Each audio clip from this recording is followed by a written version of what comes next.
ಇಡೀ ರಾಜ್ಯದಲ್ಲಿ 28ಕ್ಕೂ ಹೆಚ್ಚು ಜಿಲ್ಲೆಗಳಲ್ಲಿ ಮಳೆಯ ಅಭಾವದಿಂದ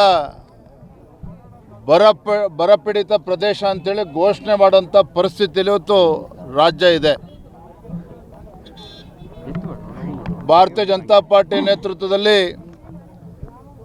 7 ತಂಡಗಳನ್ನು ನಾವು ಮಾಡಿದ್ವಿ. ನಮ್ಮೆಲ್ಲ ಪಕ್ಷದ ಮುಖಂಡರು ರಾಜ್ಯದ ಬೇರೆ ಬೇರೆ ಜಿಲ್ಲೆಗಳಲ್ಲೂ ಕೂಡ ಬರ ಅಧ್ಯಯನಕ್ಕೆ ಪ್ರವಾಸವನ್ನು ಕೂಡ ಮಾಡಿದರು. ನಾನಿವತ್ತು ನಮ್ಮೆಲ್ಲ ಶಾಸಕರು ಪಕ್ಷದೆಲ್ಲ ಹಿರಿಯ ಮುಖಂಡರ ಜೊತೆಯಲ್ಲಿ ತುಮಕೂರು, ಮಧುಗಿರಿ, ನೆಲಮಂಗಲ ಈ ಭಾಗದಲ್ಲಿ ಗ್ರಾಮಗಳಿಗೆ ಭೇಟಿಯನ್ನು ಕೊಡ್ತಾ ಇದ್ದೇವೆ, ಹೊಲಕ್ಕೆ ಭೇಟಿಯನ್ನು ನೀಡ್ತಾ ಇದ್ದೇವೆ. ರೈತರನ್ನು ಮಾತನಾಡಿಸಿ ವಾಸ್ತವಿಕ ಸತ್ಯವನ್ನು ಅರ್ಥ ಮಾಡಿಕೊಳ್ಳುವಂಥ ಒಂದು ಪ್ರಯತ್ನ ನಾವು ಮಾಡ್ತಾ ಇದ್ದೇವೆ.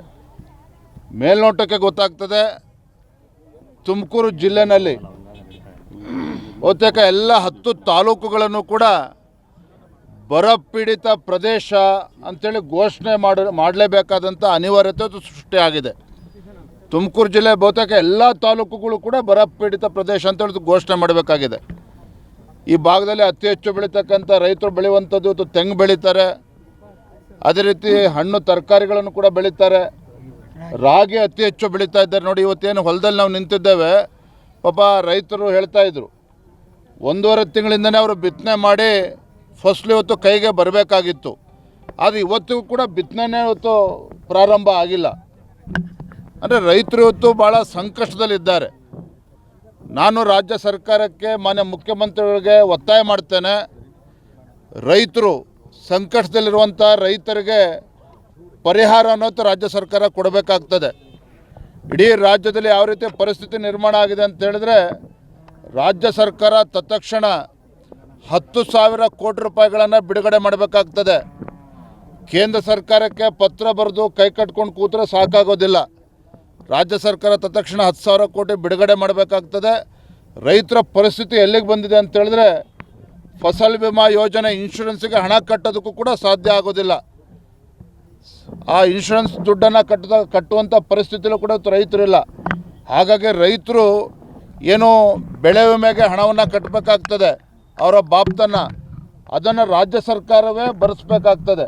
ಅಂದರೆ ಪ್ರತಿ ತಾಲೂಕಿಗೆ, ತುಮಕೂರು ಜಿಲ್ಲೆಗೆ ಸೀಮಿತವಾಗಿ ಮಾತನಾಡೋದಾದರೆ, ಪ್ರತಿ ತಾಲೂಕಿಗೆ ಕನಿಷ್ಠ 50 ಲಕ್ಷ ರೂಪಾಯಿಗಳನ್ನು ರಾಜ್ಯ ಸರ್ಕಾರ ಬಿಡುಗಡೆ ಮಾಡಬೇಕಾಗ್ತದೆ. ಯಾವುದಕ್ಕೆ ಅಂತ ಹೇಳಿದ್ರೆ, ರೈತರು ತಮ್ಮ ಪಾಲಿನ ಬೆಳೆ ವಿಮೆಯನ್ನು ಕಟ್ಟಬೇಕಾಗುತ್ತೆ, ಅದರ ಬಾಬ್ತು ಕನಿಷ್ಠ 50 ಲಕ್ಷ ರೂಪಾಯಿ ಕಟ್ಟಬೇಕಾಗ್ತದೆ. ಮೂರನೇದಾಗಿ ಇವತ್ತು ಕುಡಿಯೋ ನೀರಿನ ಹಾಹಾಕಾರ ಇವಾಗಲೇ ಅಂತ ಪರಿಸ್ಥಿತಿ ಇದೆ.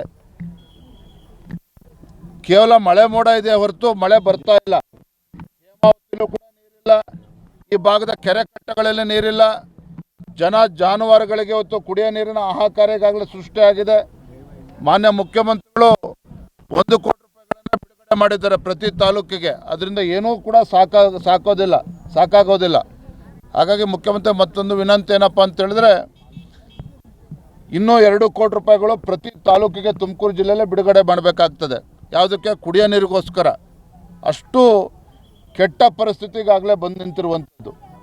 ಹಾಗಾಗಿ ಇವೆಲ್ಲವನ್ನು ನೀವು ಗಮನಿಸ್ತಾ ಇದ್ದರೆ, ನಾನು ಮಾನ್ಯ ಮುಖ್ಯಮಂತ್ರಿಗಳಲ್ಲಿ ಕಾಂಗ್ರೆಸ್ ಸರ್ಕಾರಕ್ಕೆ, ರಾಜ್ಯ ಸರ್ಕಾರಕ್ಕೆ ಆಗ್ರಹಪಡಿಸುವಂಥದ್ದು, ರೈತರ ಬೆಳೆ ವಿಮೆ ಏನಿದೆ ರಾಜ್ಯ ಸರ್ಕಾರವೇ ಭರಿಸಬೇಕಾಗ್ತದೆ. ಕುಡಿಯೋ ನೀರಿಗೆ ಪ್ರತಿ ತಾಲೂಕಿಗೆ 1 ಕೋಟಿ ಸಾಕಾಗೋದಿಲ್ಲ, 2 ಕೋಟಿ ರೂಪಾಯಿಗಳನ್ನು ಬಿಡುಗಡೆ ಮಾಡಬೇಕಾಗ್ತದೆ. ಮೂರನೇದು, ಕೇಂದ್ರ ಸರ್ಕಾರಕ್ಕೆ ಪತ್ರ ಬರೆದ್ರೆ ಸಾಕಾಗೋದಿಲ್ಲ.